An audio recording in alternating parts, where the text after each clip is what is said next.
a eternidade dos tormentos do inferno. Estes irão para o castigo eterno. Mateus 25:46. Neste capítulo temos a mais singular descrição do dia do juízo de toda a Bíblia. Aqui, Cristo declara que futuramente, quando ele se assentar no trono de sua glória, o justo e o ímpio serão postos perante ele e separados uns dos outros, assim como o pastor separa as ovelhas dos bodes. Mateus 25:31-32. Em seguida, temos um relato de como ambos serão julgados segundo as suas obras, como as boas obras de um e as más obras de outro serão repassadas, e como a sentença será anunciada de acordo com elas. Somos informados de qual será a sentença de cada um.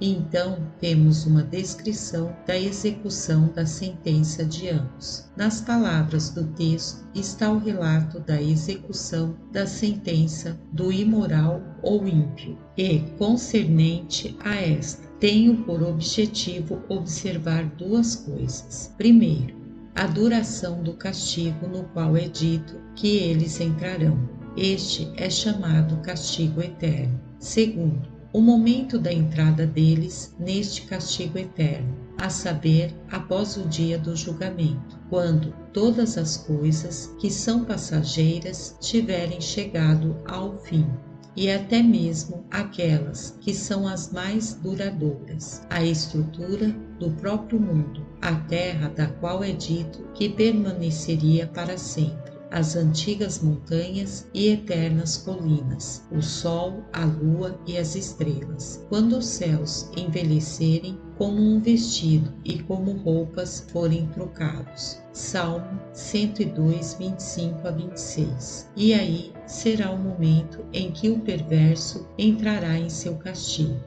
Doutrina: o tormento dos ímpios no inferno será absolutamente eterno. Há dois conceitos contra os quais eu pretendo me posicionar com esta doutrina. Um deles é que a morte eterna com a qual os ímpios são ameaçados na Bíblia não significa nada mais do que a aniquilação eterna, que Deus punirá a maldade deles através da abolição eterna de seu ser. O outro conceito contra o qual pretendo me posicionar é que, embora o castigo dos ímpios consista no justo tormento, ele não será absolutamente eterno, mas apenas por um grande período de tempo. Portanto, a fim de estabelecer a doutrina em oposição a esses conceitos distintos, eu me comprometerei a mostrar que 1. Não é contrário às perfeições divinas punir os ímpios com um castigo que é absolutamente eterno. 2. A morte eterna com a qual Deus ameaça o ímpio não é a aniquilação, mas uma justa e permanente punição ou tormento. 3. Este tormento não continuará somente por um grande período de tempo, mas será absolutamente sem fim. 4. Diversos fins excelentes serão obtidos por meio do castigo eterno dos ímpios. 1. Não é contrário às perfeições divinas punir os ímpios com um castigo que é absolutamente eterno. Esta é a soma das objeções que geralmente são feitas contra esta doutrina. Ela é inconsistente com a justiça e especialmente com a misericórdia de Deus. E alguns dizem que se ela for terminantemente justa, ainda assim, como podemos supor que um Deus misericordioso pode eternamente suportar o tormento de suas criaturas? Primeiro, irei mostrar rapidamente que não é incompatível com a justiça de Deus infligir um castigo eterno. Para evidenciar isso, vou usar apenas um argumento. O pecado é abominável o suficiente para merecer tal punição, e tal punição não é nada mais do que proporcional ao mal ou à culpa pelo pecado. Se o mal do pecado for infinito, como a punição o é, então é evidente que a punição não é mais do que proporcional ao pecado punido. e não é nada mais do que o pecado merece. E se a obrigação de amar, honrar e obedecer a Deus for infinita, então o pecado, que é a violação dessa obrigação, é a violação de uma obrigação infinita e, portanto, é um mal infinito. Novamente, se Deus for infinitamente digno de amor, honra e obediência, então nossa obrigação de amar, honrar e obedecer-lhe é infinitamente grande, de modo que Deus, sendo infinitamente glorioso ou infinitamente digno de nosso amor, honra e obediência, a nossa obrigação de amar, honrar e obedecer-lhe e assim evitar todo o pecado é infinitamente grande. Novamente, sendo a nossa obrigação amar, honrar e obedecer a Deus infinitamente grande, o pecado é a violação de uma obrigação infinita e assim é um mal infinito. E mais uma vez, sendo o pecado um mal infinito, ele merece um castigo infinito. E castigo infinito não é nada mais do que o que ele merece. Portanto, tal punição é justa, que era o que deveria ser provado. Não há como fugir da força deste raciocínio, a não ser negando que Deus e soberano do universo é infinitamente glorioso, o que eu presumo que nenhum de meus ouvintes vai se aventurar a fazer. Segundo, mostrarei que não é incompatível com a misericórdia de Deus punir os ímpios com um castigo eterno. É uma noção irracional e antibíblica da misericórdia de Deus, que ele é misericordioso a tal ponto que não pode suportar que a justiça penal seja executada. Isto é, imaginar a misericórdia de Deus como uma paixão da qual sua natureza está tão sujeita que Deus é passível de ser mudado, afetado e subjugado ao ver uma criatura no tormento, de modo que ele não pode suportar ver a justiça sendo executada, o que é uma noção extremamente indigna e absurda da misericórdia de Deus, e que provaria, se fosse verdade, uma grande fraqueza, seria um grande defeito e não uma perfeição, no soberano e supremo juiz do mundo, ser misericordioso a tal ponto de não poder suportar ter a justiça penal executada. Esta é uma noção antibíblica da misericórdia de Deus. As Escrituras abundantemente falam dela como sendo a glória do atributo divino da misericórdia, que ela é livre e soberana em suas práticas, e não que Deus não pode fazer nada a não ser libertar os pecadores do tormento. Esta é uma noção extremamente indigna e medíocre da misericórdia divina. É mais absurdo ainda, porque é contrária à realidade natural, pois, se há algum sentido na objeção, é presumível nisto, que todo tormento da criatura, seja justo ou injusto, é em si mesmo contrário à natureza de Deus, pois, se a sua misericórdia for de natureza tal que um grande grau de tormento, apesar de justo, é contrário à sua natureza, então basta aumentar a misericórdia,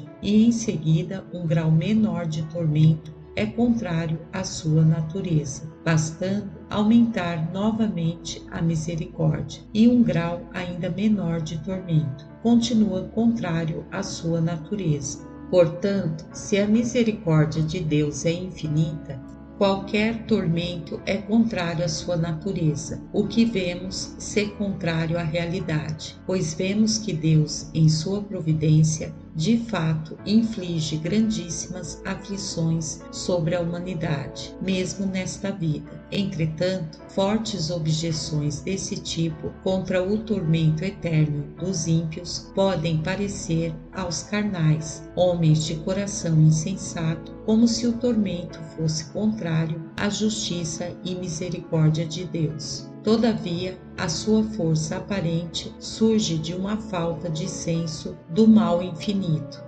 da odiosidade e da provocação que há no pecado. Por isso, parece-nos não ser adequado que qualquer pobre criatura seja objeto de tanto tormento, porque não temos nenhum senso de algo que é abominável e provocante em qualquer criatura responsável por isso. Se tivéssemos, então, esta aflição infinita não pareceria inadequada, pois uma coisa apenas pareceria correspondente e proporcional à outra, e assim a mente descansaria nisto como sendo justo e apropriado, e nada mais do que é o próprio de ser ordenado pelo justo, santo e bom governador do mundo. Podemos ser convencidos disso por esta consideração, quando ouvimos ou lemos alguns casos horrendos de crueldade. Pode ser de alguma pobre criança inocente ou algum santo mártir. Seus cruéis perseguidores, não tendo nenhuma consideração por seus gritos e choros, apenas se divertindo com o tormento deles, e não tendo misericórdia nem mesmo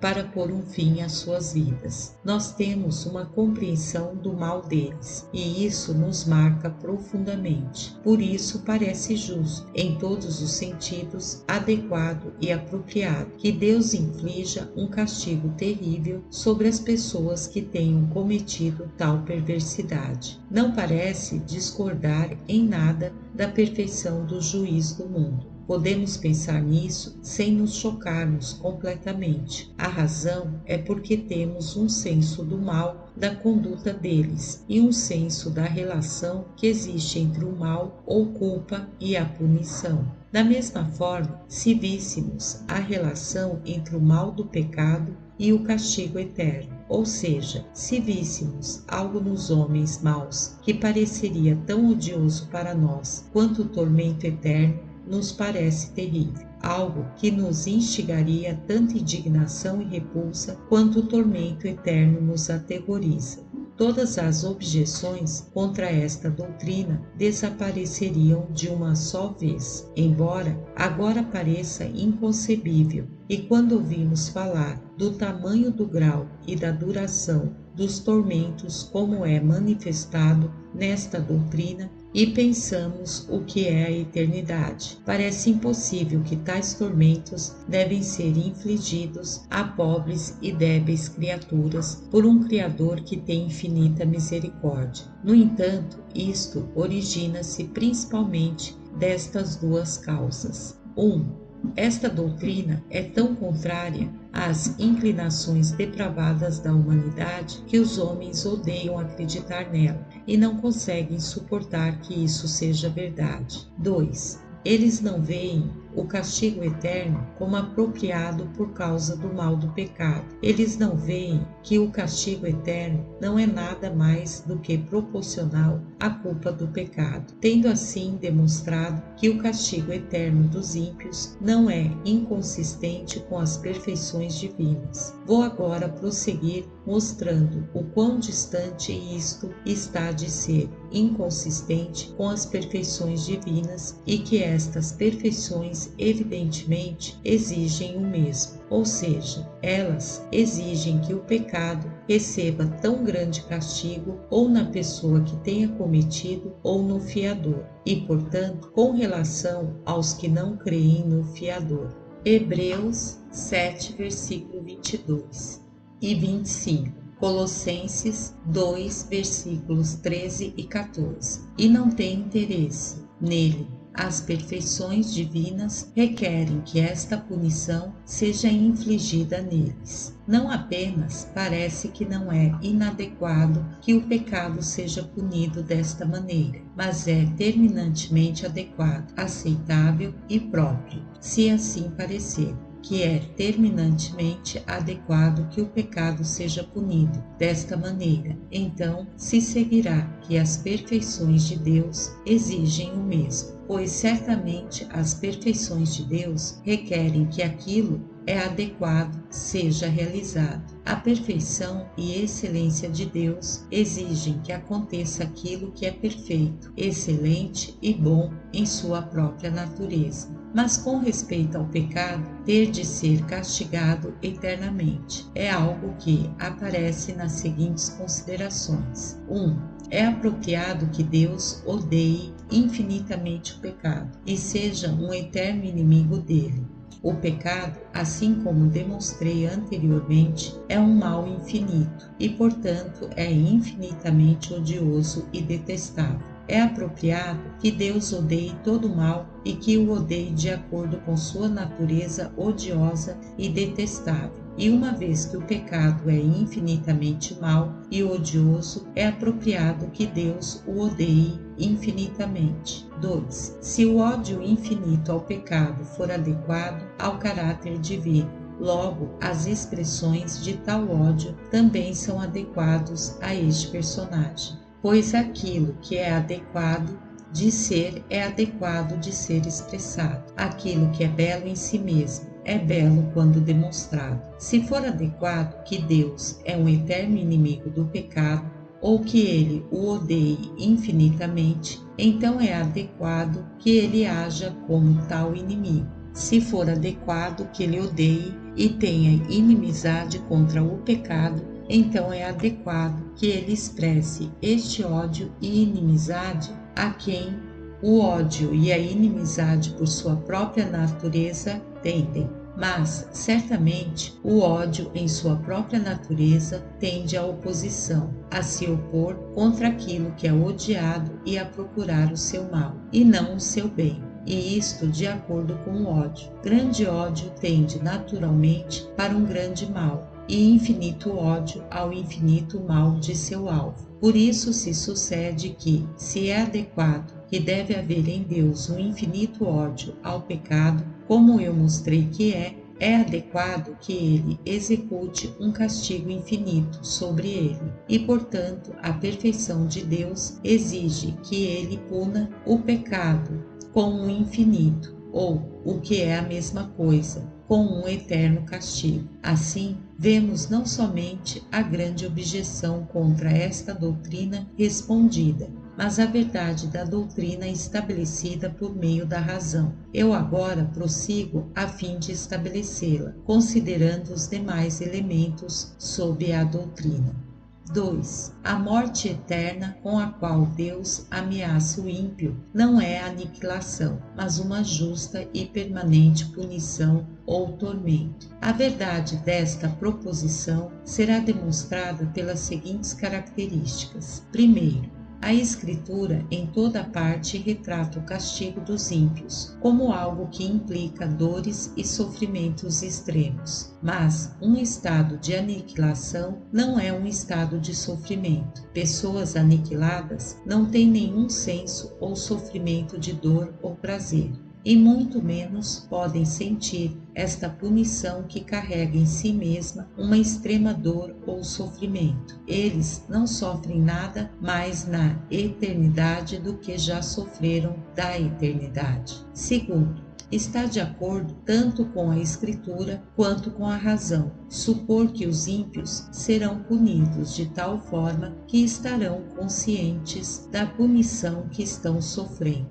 que eles estarão cientes que naquela circunstância Deus executou e cumpriu o que havia ameaçado, ameaça a qual eles desconsideraram e não acreditaram. Eles saberão que a justiça veio sobre eles, que Deus estará reivindicando aquela autoridade a qual eles desprezaram, e que Deus não é um ser tão desprezível quanto eles pensavam que fosse. Enquanto estiverem sob a punição ameaçada, eles estarão conscientes do porquê estão sendo punidos. É sensato que eles estejam conscientes de sua própria culpa. Lembrem de suas antigas oportunidades e obrigações e vejam a sua própria loucura e a justiça de Deus. Se a punição ameaçada for a aniquilação eterna, eles nunca saberão que isto é infligido. eles nunca saberão que Deus é justo em puni-los, ou que eles são merecedores do mesmo. Como pode isto estar de acordo com as Escrituras, em que Deus ameaça que ele retribuirá o ímpio diretamente? Deuteronômio 7:10, com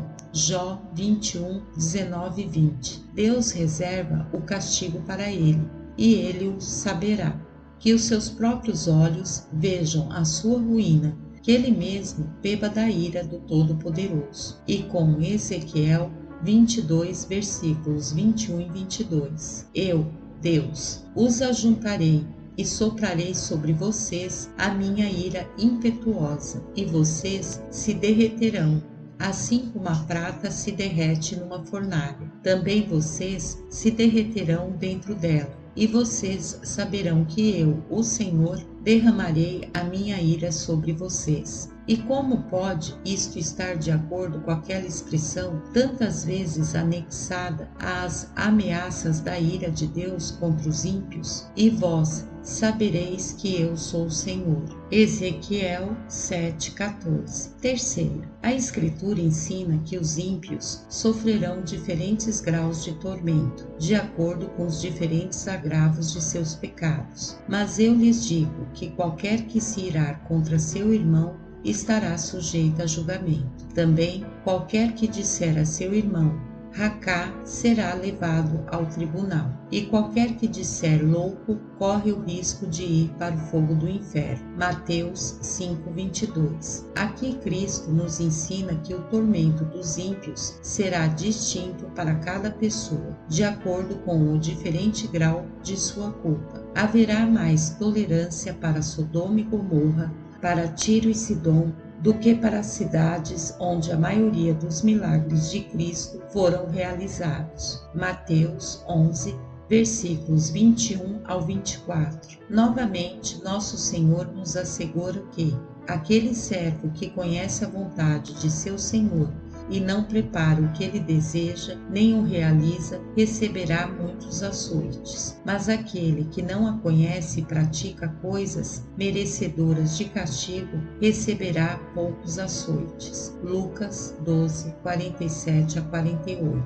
Essas várias passagens da Escritura infalivelmente provam que haverá diferentes graus de punição no inferno, o que é totalmente inconsistente com a suposição de que a punição consiste na aniquilação, no qual não pode haver graus. Quarto, a Escritura é muito clara e rica neste assunto, que o castigo eterno dos ímpios consistirá no sofrimento e tormento consciente, e não na aniquilação. O que se diz sobre Judas é digno de ser observado aqui. Muito melhor lhe seria não haver nascido. Mateus 26, 24. Isso parece claramente nos ensinar que o castigo dos ímpios é tal que a sua existência como um todo é pior do que a não existência. Mas, se a sua punição consiste meramente na aniquilação, isso não é verdade. É dito que os ímpios, em seu castigo, lamentarão, chorarão e rangerão seus dentes, o que não implica apenas na existência real, mas em vida, conhecimento e atividade, e que eles são, de uma maneira muito consciente e intensa, afetados por sua punição. Isaías 33:14. Pecadores no estado de sua punição são retratados como seres habitando com chamas eternas. Mas se eles são apenas transformados em nada, onde é a base para esta retratação? É absurdo dizer que os pecadores habitarão com aniquilação, pois não há habitação neste caso. Também é absurdo chamar a aniquilação de fornalha ardente, o que implica em um estado de existência, sensibilidade e dor extrema, enquanto na aniquilação não há nenhum nem outro. É dito que eles serão lançados no lago de fogo e enxofre. Como pode esta expressão, com alguma propriedade, ser entendida como um estado de aniquilação? Sim, eles são expressamente avisados que não terão descanso nem de dia nem de noite, mas serão atormentados com fogo e enxofre para todo o sempre. Apocalipse 20:10. Mas a aniquilação é um estado de descanso, um estado em que nem mesmo o menor tormento pode, possivelmente, ser experimentado. O homem rico no inferno ergueu os olhos de onde estava sendo atormentado e viu ao longe Abraão e Lázaro em seu seio, e entrou em uma conversa particular com Abraão, tudo que prova que ele não foi aniquilado. Lucas 16:19-31. Os espíritos dos homens ímpios, antes da ressurreição, não estão em um estado de aniquilação, mas em um estado de tormento. Eles são espíritos em prisão, como diz o apóstolo sobre os que se afogaram no dilúvio. 1 Pedro 3:19. E isso aparece bem nitidamente no exemplo do homem rico, mencionado anteriormente, se considerarmos ele como representante do ímpio em seu estado intermediário, entre a morte e a ressurreição. Mas se os ímpios, mesmo ali, estão em estado de tormento, muito mais estarão quando sofrerem aquilo que é a punição adequada pelos seus pecados. A aniquilação não é uma desgraça tão grande assim, de forma que alguns a preferiram a um estado de sofrimento, até mesmo nesta vida. Este foi o caso de Jó, um homem justo. Mas se um homem justo pode, neste mundo, sofrer o que é pior do que a aniquilação, sem dúvida, a punição adequada dos ímpios, na qual Deus pretende manifestar seu repúdio singular pela maldade deles, será uma desgraça muitíssimo maior, e, portanto, não pode ser a aniquilação. Esta só pode ser uma declaração muito vil e desprezível da ira de Deus, para com aqueles que se rebelaram contra sua coroa e dignidade, quebraram as suas leis e desprezaram tanto a sua vingança quanto sua graça, o que não é uma desgraça tão grande quanto aquela que alguns de seus verdadeiros filhos têm sofrido nesta vida.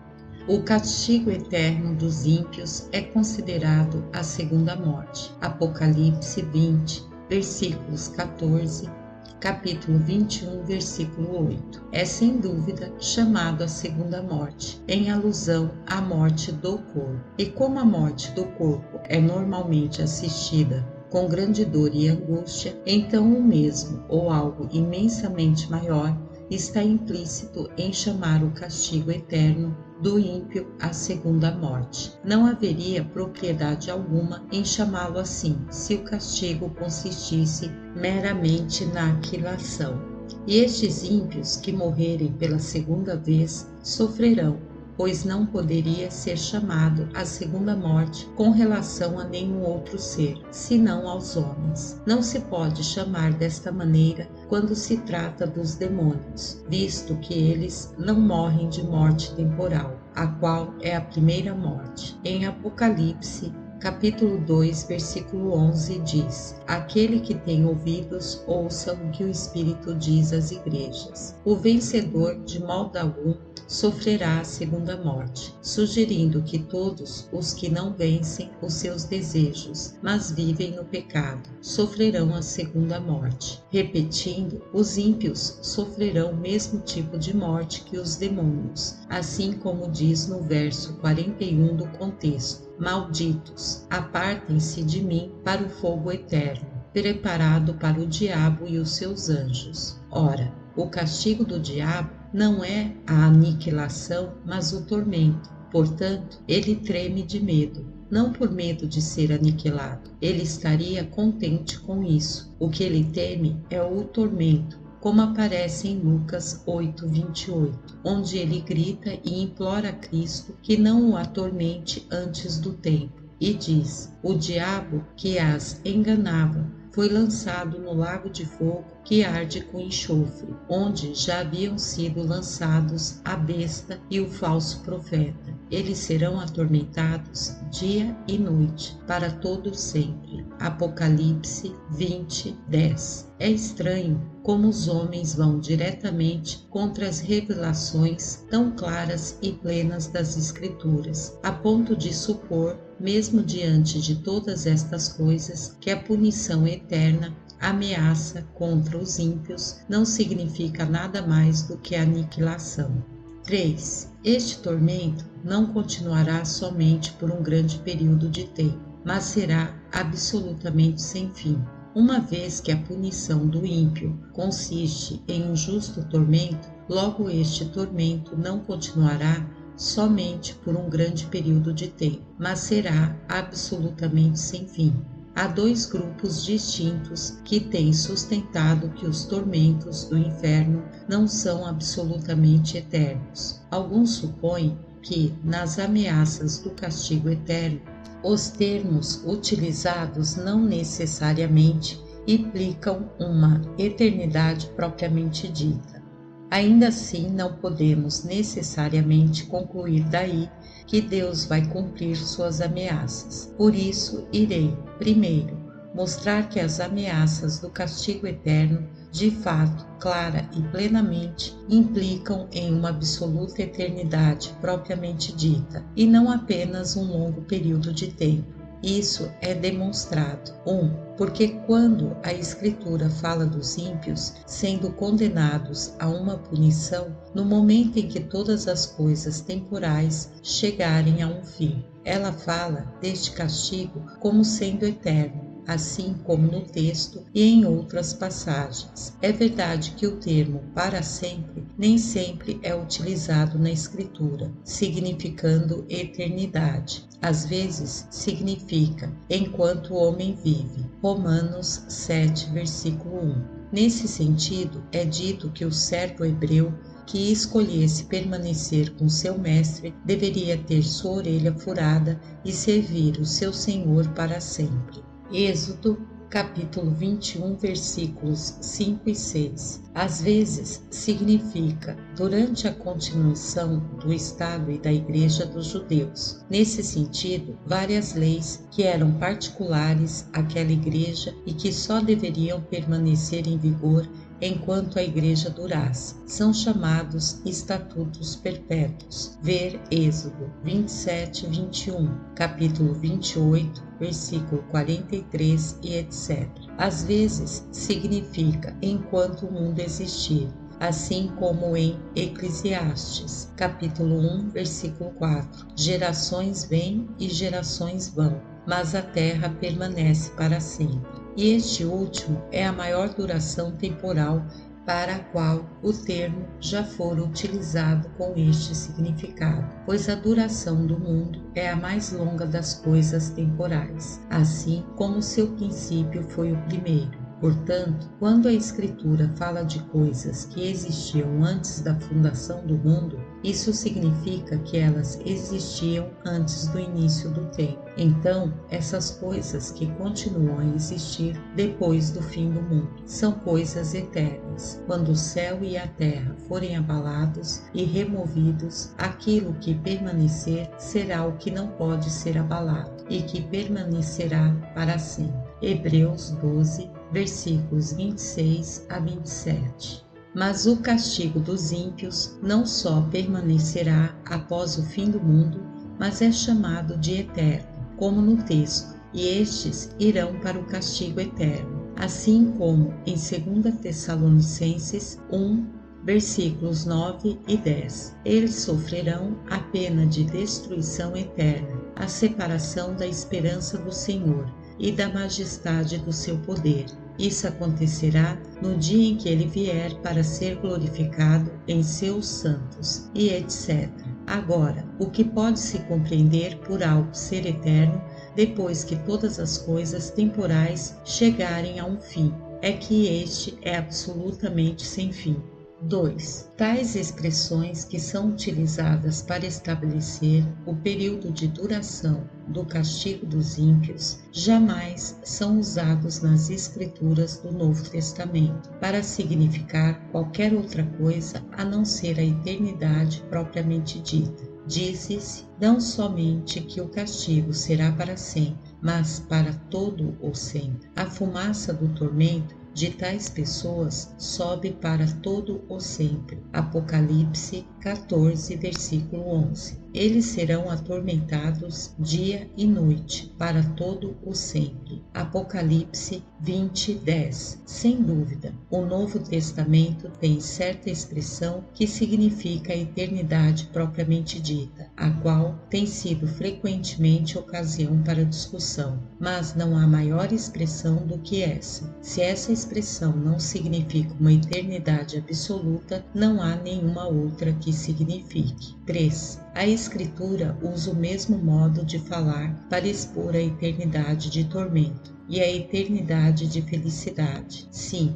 a eternidade de Deus, e estes irão para o castigo eterno, mas os justos para a vida eterna. Mateus 25, 46. As palavras eterno e eterna no original são as mesmas, e eles, os santos, reinarão para todo o sempre. Apocalipse 22, 5. A Escritura não tem uma expressão maior para significar a eternidade do próprio Deus do que aquele vive para todo sempre, aquele que está sentado no trono e que vive para todo sempre. Apocalipse 4, 9. Também em Apocalipse 4, 10, 5, 14, 10, 6, 15 e 7. Novamente, a Bíblia expressa a eternidade de Deus por esta expressão, que ela existirá para sempre. Depois que o mundo chegar ao fim, eles perecerão, mas tu permanecerás. Envelhecerão como vestimentas, como roupas tu os trocarás e serão jogados fora.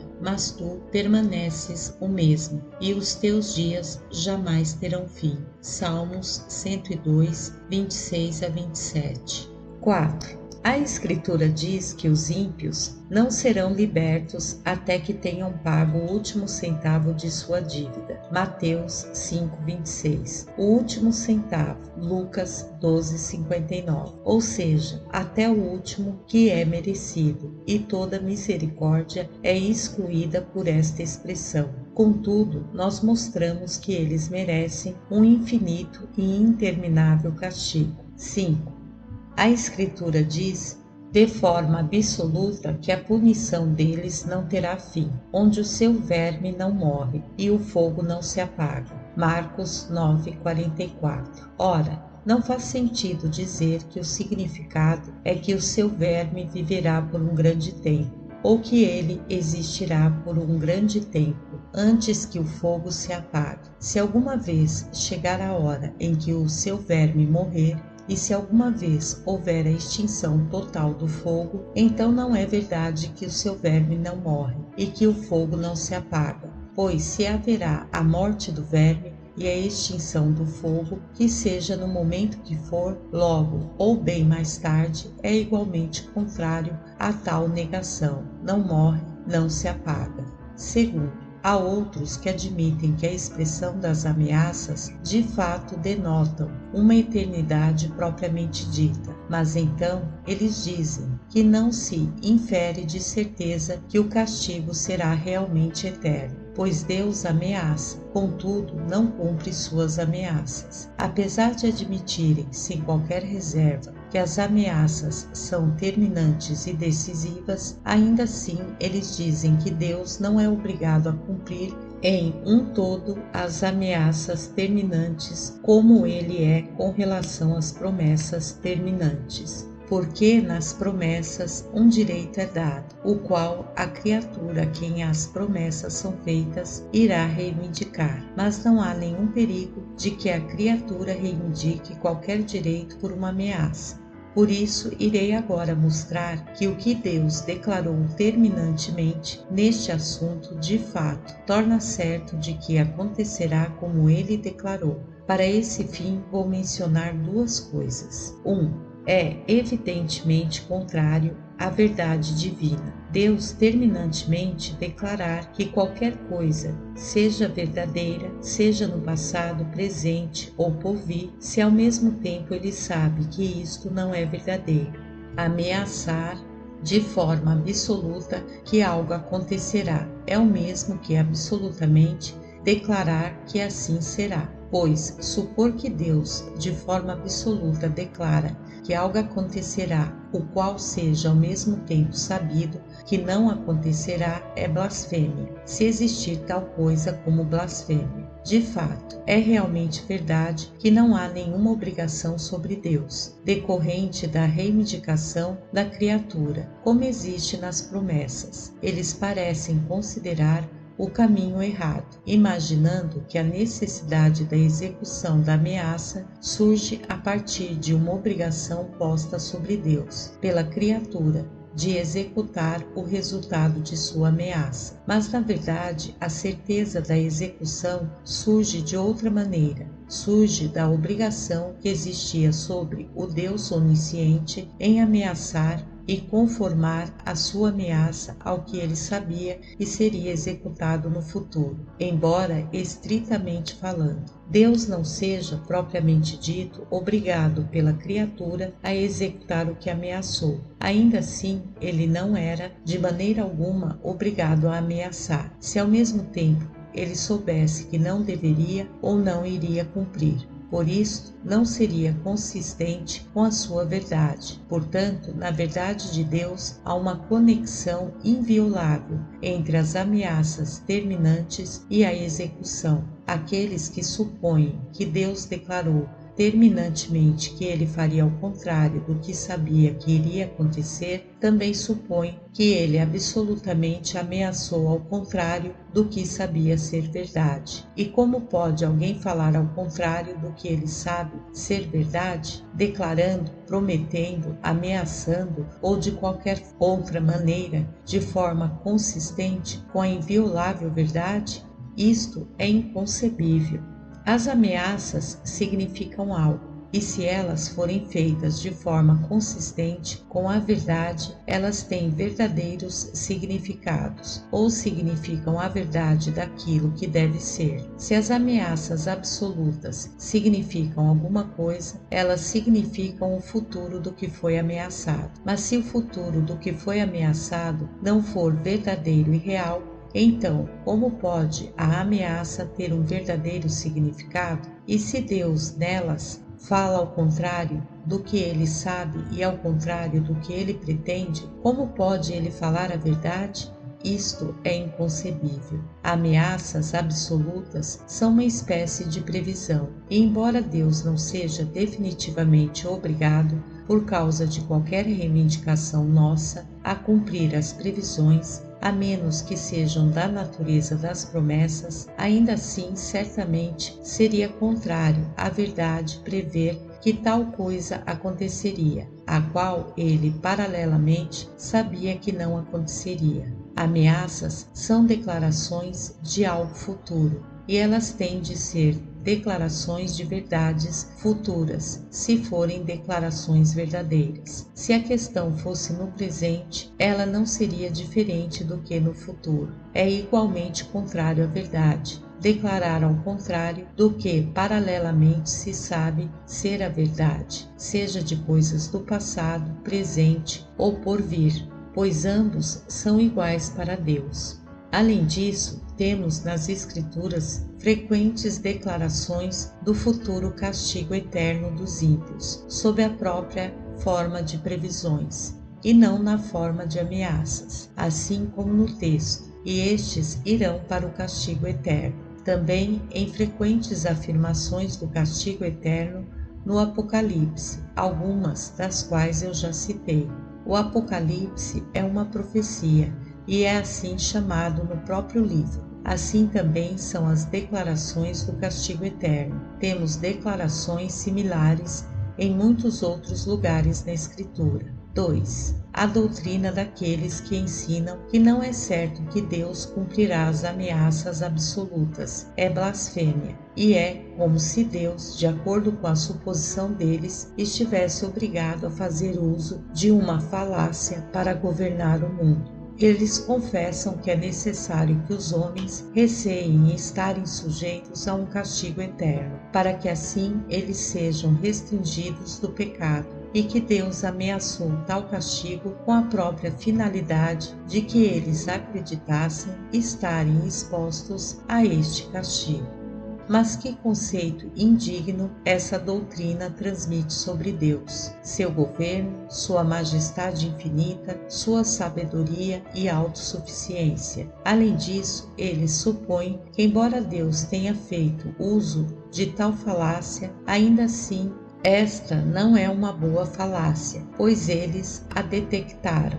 Embora Deus tenha planejado que os homens acreditariam nisso, como certo que os pecadores são passíveis de um castigo eterno, ainda assim eles supõem que foram tão astutos a ponto de descobrirem que o castigo não é certo, e então que Deus não fez seu projeto tão secreto, de modo que tais homens astutos como eles conseguiram discernir a fraude e anular o projeto, pois descobriram que não há nenhuma conexão necessária entre a ameaça do castigo eterno e a execução daquela ameaça. Considerando essas coisas, não é de se admirar grandemente que o arcebispo Tillotson, que tem se destacado tanto entre os teólogos recém-formados, promoveria tal conceito como este. Antes de concluir este assunto, pode ser apropriado para eu responder a uma ou duas objeções que podem surgir na mente de alguns. Primeira objeção: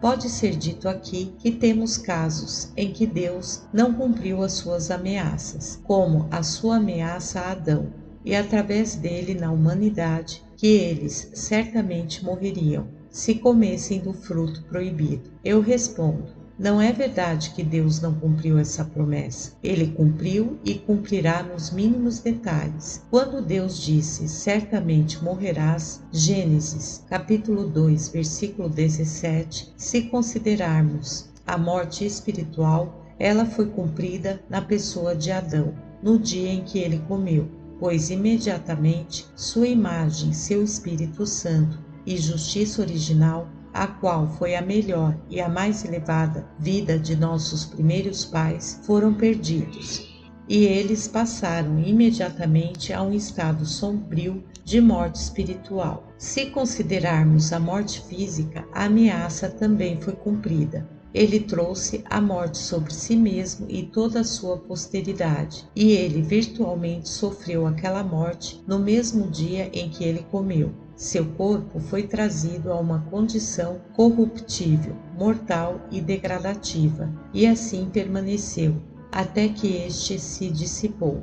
Se olharmos para toda a morte que era abrangida na ameaça, ela foi, propriamente falando, cumprida em Cristo. Quando Deus disse a Adão: se comeres, morrerás, ele não falou somente para ele e dele pessoalmente, mas as palavras eram com respeito à humanidade, Adão e sua descendência, e sem dúvida assim foi entendido por ele. Sua descendência deveria ser vista com o pecado dele e, portanto, deveria morrer com ele. Romanos 5, 12 a 19. As palavras fazem, assim como justamente permitem, a imputação tanto da morte quanto do pecado. Elas são bem consistentes tanto com a morte de um fiador quanto com o pecado de alguém. Portanto, a ameaça é cumprida na morte de Cristo, o fiador.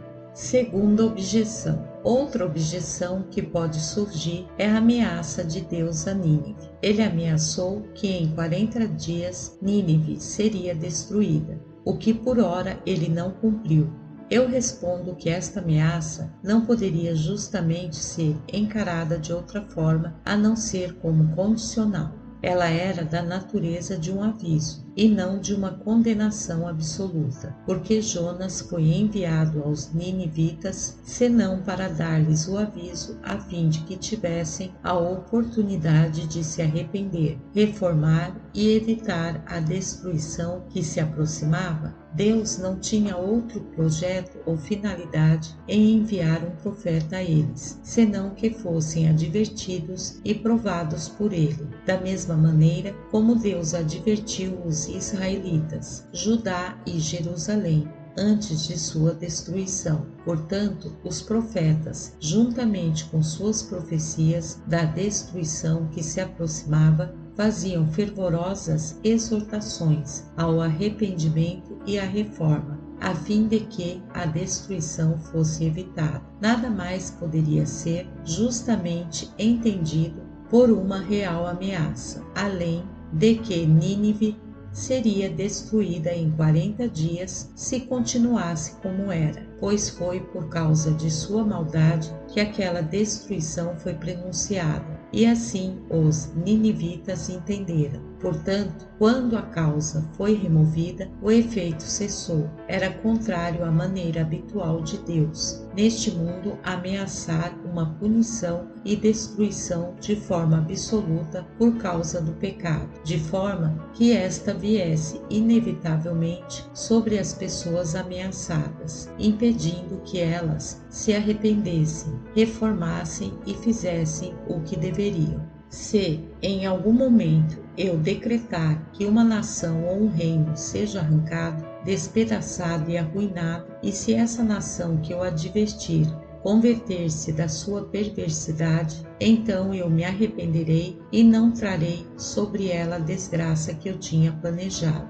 Jeremias 18, versículos 7 e 8. Portanto, todas as ameaças desta natureza tinham uma condição implícita nelas, de acordo com a forma conhecida e declarada do tratamento de Deus. E os ninivitas não tomaram isso como uma sentença absoluta de condenação. Se tivessem, teriam desistido de qualquer benefício por meio do jejum e da reforma. Mas a ameaça da ira eterna é terminante e absoluta. Não há nenhum lugar na palavra de Deus onde podemos obter qualquer condição. A única oportunidade de escapar é neste mundo. Este é o único estado de provação no qual temos qualquer oferta de misericórdia ou lugar para arrependimento. 4. Diversos fins excelentes e importantes serão obtidos por meio do castigo eterno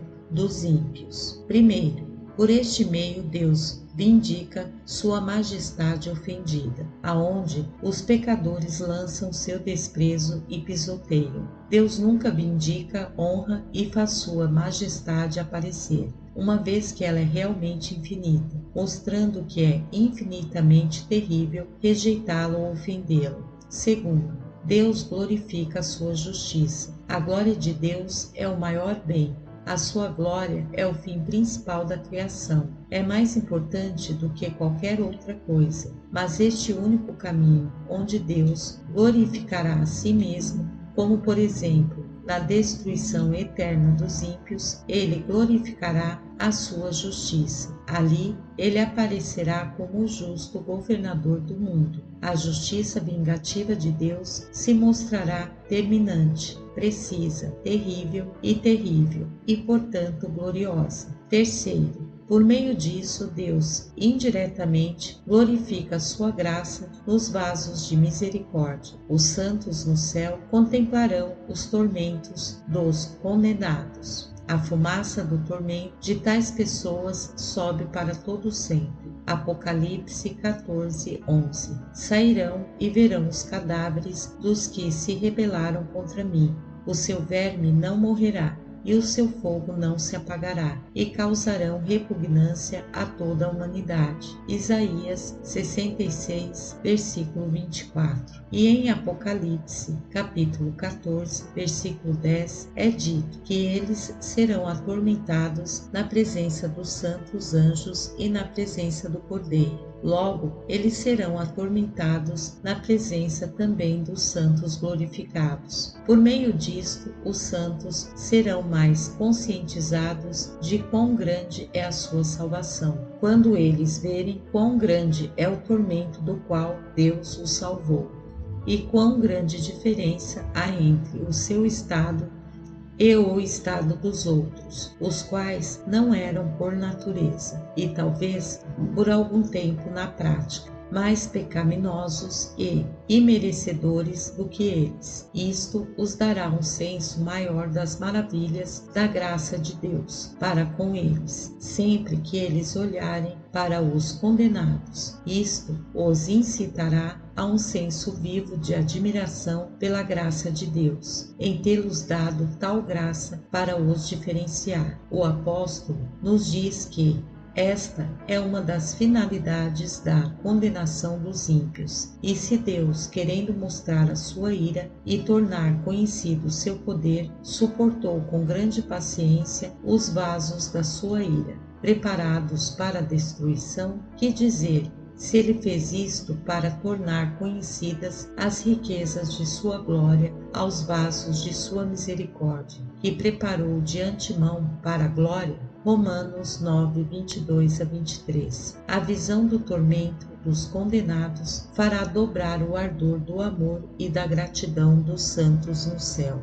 Quarto, a visão dos tormentos do inferno exaltará a felicidade dos santos eternamente. Eles não somente estarão mais conscientes da grandeza e da gratuidade da graça de Deus em sua felicidade, mas isso realmente aumentará a felicidade deles, uma vez que os fará mais cientes de sua própria felicidade. Isto os dará um deleite mais vívido do mesmo. Os fará atribuir grande valor à felicidade, quando eles verem outros que tinham a mesma natureza e nasceram sob as mesmas circunstâncias que eles, mergulhados em tal tormento e em uma posição tão distinta.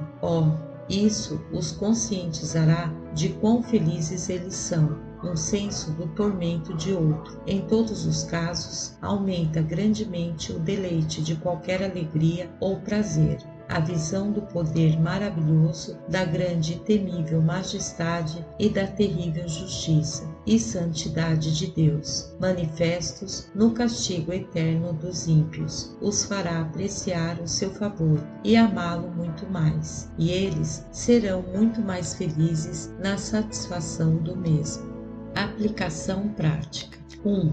A partir do que foi dito, podemos aprender a insensatez e a loucura da maior parte da humanidade, em que, por causa da atual satisfação momentânea, correm o risco de sofrerem todos esses tormentos eternos. Eles preferem um pequeno prazer, ou um pouco de riqueza, ou um pouco de honra e grandeza terrena, os quais duram apenas por um momento. É uma fuga desta punição. Se é verdade que os tormentos do inferno são eternos, do que valeria ao homem ganhar o mundo inteiro e perder a sua alma? Ou o que dará o homem em troca da sua alma? O que existe neste mundo que não seja tão frívolo e passageiro quanto a vaidade em comparação com essas coisas eternas? Marcos 8, 36, 37, Salmo 62, 9. Quão loucos são os homens que tantas vezes ouvem essas coisas e fingem acreditar nelas, os quais vivem apenas um pouco de tempo, alguns anos, que nem ao menos esperam viver aqui mais do que outros de sua espécie normalmente vivem, e que mesmo assim estão desatentos sobre o que será deles no outro mundo, onde não há mudança nem fim. Quão loucos são eles quando ouvem que, se permanecerem no pecado, eles serão eternamente miseráveis, que não são movidos por isso, mas ouvem com tanto descuido e frieza, como se não estivessem de jeito nenhum preocupados com o assunto, quando não reconhecem, senão que este pode ser o seu caso, e que eles podem sofrer esses tormentos antes que uma semana chegue ao fim. Como pode os homens serem tão descuidados sobre tão importante assunto como a sua própria destruição e tormento eterno? Que estranha insensibilidade sem sentido possuem os corações dos homens. Que coisa comum é esta, ver homens que são avisados de domingo a domingo do tormento eterno, e que são tão mortais quanto outros homens, serem tão descuidados quanto a isso, que eles não aparentam de forma alguma restringidos de qualquer coisa que suas almas cobissem. O cuidado deles em escapar do tormento eterno não é nem a metade do cuidado que eles têm com coisas como obter dinheiro e posses, ser notável no mundo e gratificar sua inteligência. Seus pensamentos são muito mais exercitados nessas coisas e eles têm muito mais cuidado e preocupação com elas, embora eles sejam diariamente expostos ao tormento eterno. Este é algo negligenciado. O tormento eterno é só ocasionalmente considerado e considerado com uma grande quantidade de estupidez e não com uma preocupação suficiente para levá-los a fazer algo considerável para escapar dele. Eles não estão cientes de que vale a pena, durante sua vida, fazer todos os esforços consideráveis para isso. E se eles, de fato, se esforçam por um pouco de tempo, logo deixam de lado e outra coisa ocupa seus pensamentos e preocupações. Assim, se vê entre jovens e velhos, multidões de jovens levam uma vida descuidada, tendo pouca preocupação por sua salvação. Assim, você pode ver entre as pessoas de meia idade, com muitos que já são mais velhos e que certamente se aproximam da sepultura. No entanto, essas mesmas pessoas parecem reconhecer que a maior parte dos homens que vão para o inferno e sofrem o tormento eterno não tem nenhuma preocupação com isso. No entanto, eles farão o mesmo. Quão estranho é que os homens se divertem e repousam, enquanto estão desta maneira, suspensos sobre as chamas eternas, ao mesmo tempo não tendo nenhuma posse de suas vidas e não sabendo quão logo o fio em que estão suspensos vai arrebentar. Aliás, eles nem fingem saber. E se o fio arrebentar, eles se foram. Eles estão perdidos para sempre e não há solução. No entanto, eles não se incomodam muito com isso, nem darão ouvidos àqueles que os alertam, rogando-lhes que cuidem de si mesmos e trabalhem para sair dessa condição perigosa. Eles não estão dispostos a fazer tanto esforço. Eles não escolhem se desviar de entreter a si mesmos com brinquedos e vaidades. Portanto, o homem sábio pode muito bem dizer: o coração dos homens, além do mais, está cheio de maldade e de loucura durante toda a vida, e por fim eles se juntarão aos mortos. Eclesiastes 9:3. Quão mais sábios são aqueles poucos que fazem disto o seu maior interesse a fim de estabelecer uma base para a eternidade, a fim de garantirem a sua salvação. 2. Irei aprimorar este assunto dando uma exortação aos pecadores para tomarem cuidado de escapar destes tormentos eternos. Se eles forem eternos, alguém poderia pensar que seria suficiente despertar o interesse e incitar a diligência. Se o castigo for eterno, ele é infinito, como alegamos anteriormente, e, portanto, nenhum outro mal, nenhuma morte, nenhum tormento temporário que você já tenha ouvido falar ou que você pode conceber é nada em comparação com este castigo, mas ele é muito menos concebível, não apenas como um grão de areia, é menor do que todo o universo, mas como ele é menor que o espaço ilimitado que engloba o universo. Portanto, aqui, primeiro, suplicarei a considerarem atentamente quão grande e terrível é a eternidade, embora não seja possível compreendê-la mais através da consideração. Ainda assim, você pode se tornar mais consciente do que a eternidade não deve ser desconsiderada. Considere o que é sofrer extremo, tormento para todo sempre, sofrer dia e noite de um ano a outro, de uma era a outra e de 1000 eras a outra, e assim acrescentando era a era, e milhares aos milhares, na dor, no choro e no lamento, gemendo e gritando e rangendo os dentes, com as suas almas cheias de terrível agonia e espanto, e com seus corpos e cada membro cheios de exorbitante tortura, sem qualquer possibilidade de obter conforto, sem qualquer possibilidade de fazer Deus se compadecer por meio de seus gritos, sem qualquer possibilidade de esconder-se dele, sem qualquer possibilidade de desviar seus pensamentos de sua dor, sem qualquer possibilidade de obter qualquer tipo de alívio, ajuda ou mudança para melhor. Segundo, considere quão terrível será o desespero em tal tormento. Quão triste será quando você estiver sob estes excessivos tormentos, ter a certeza que você nunca ficará livre deles. Não haveria nenhuma esperança, embora você desejasse ser transformado em nada. Você não teria nenhuma esperança disso, embora você desejasse ser transformado em um sapo ou uma serpente. Você não teria nenhuma esperança disso, embora você se alegrasse se pudesse ter algum alívio depois de ter sofrido esses tormentos milhões de eras. Você não teria nenhuma esperança disso. Depois de ter acabado a era do sol, da lua e das estrelas, em seus dolorosos gemidos e lamentações, sem descanso, nem de dia, nem de noite, nem sequer um minuto de alívio.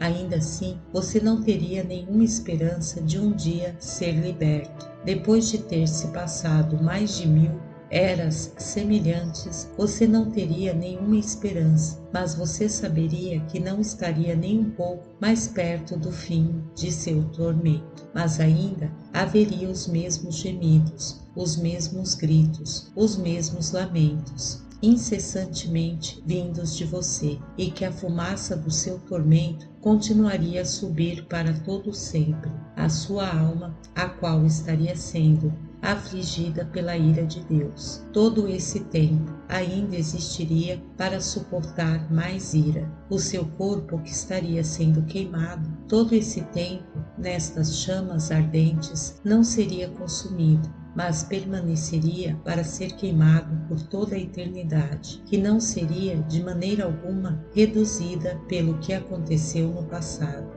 Você pode, através da consideração, se tornar mais consciente do que normalmente você é, mas você apenas pode conceber um pouquinho do que é não ter nenhuma esperança em tais tormentos. Quão avassalador isso seria para você, suportar tamanha dor, assim como você tem sentido neste mundo, sem qualquer esperança, e saber que você nunca ficará livre dela, nem sequer terá um minuto de descanso. Neste momento, você apenas consegue, de forma bem escassa, conceber quão doloroso isso seria. Quão maior será suportar o grande peso da ira de Deus sem esperança. Quanto mais os condenados no inferno pensarem na eternidade de seus tormentos, mais assombroso estes parecerão a eles. E ai deles, pois não serão capazes de manter a eternidade fora de sua mente. Sua tortura não os desviará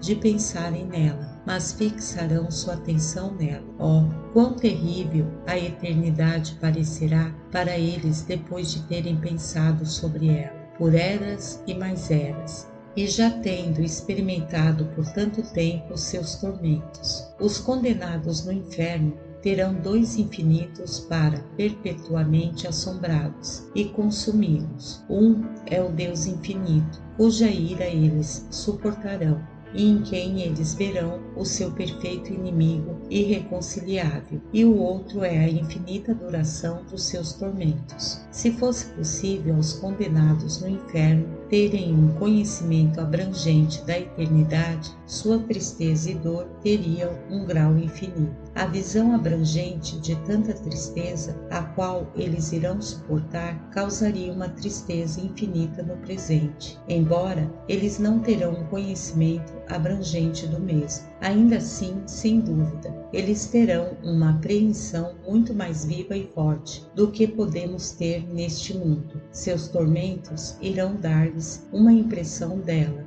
Um homem, em seu estado atual, sem qualquer ampliação de sua capacidade, teria uma impressão muito mais viva da eternidade do que ele tem, se ele apenas estivesse sob uma dor bem forte em algum membro de seu corpo e tivesse ao mesmo tempo certeza de que ele suportaria essa dor para sempre. Sua dor lhe daria um maior senso da eternidade do que os outros homens têm. Quão maior efeito terá aqueles excruciantes tormentos que o condenado há de sofrer, além de provavelmente a capacidade deles ser aumentada. Seu entendimento será mais rápido e mais forte no estado futuro, e Deus poderá lhes dar um senso tão grande e uma impressão tão forte da eternidade, quando lhe aprouver, a fim de aumentar a sua dor e tormento.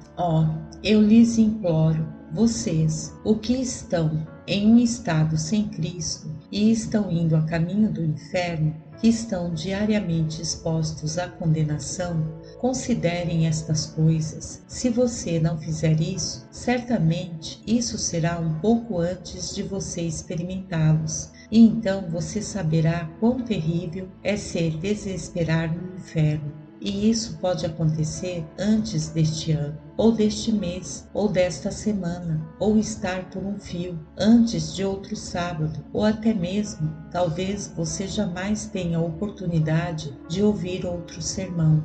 Terceiro, que você efetivamente escape esses terríveis e pavorosos tormentos. Eu lhe suplico, fujam e abracem aquele que veio ao mundo justamente com o propósito de salvar os pecados destes tormentos, que pagou toda a dívida para com a lei divina e eliminou o eterno em seus sofrimentos temporais. Que grande incentivo é este para aqueles de vocês que estão conscientes de que estão expostos ao castigo eterno, que há um Salvador que é capaz e que livremente se oferece para salvá-los daquele castigo e que o faz de uma forma que é perfeitamente consistente com a glória de Deus. Sim, o que glorifica mais a Deus do que seria se você sofresse o castigo eterno no inferno. Pois, se você fosse sofrer aquele castigo, você nunca pagaria a totalidade da dívida. Aqueles que são enviados para o inferno nunca pagarão a totalidade da dívida que devem a Deus, nem sequer uma fração, a qual não se compara com o todo. Eles nunca pagarão uma fração que se compare à grande proporção do todo, como 1 centavo de 10.000 talentos. Portanto, a justiça jamais pode ser efetivamente satisfeita em sua condenação, mas é efetivamente satisfeita em Cristo, pois ele é aceito pelo Pai e, por consequência, todos os que creem são aceitos e justificados nele. Portanto, creia nele, venha a ele, confie a sua alma a ele, para que seja salvo por ele. Nele você estará seguro dos eternos tormentos do inferno.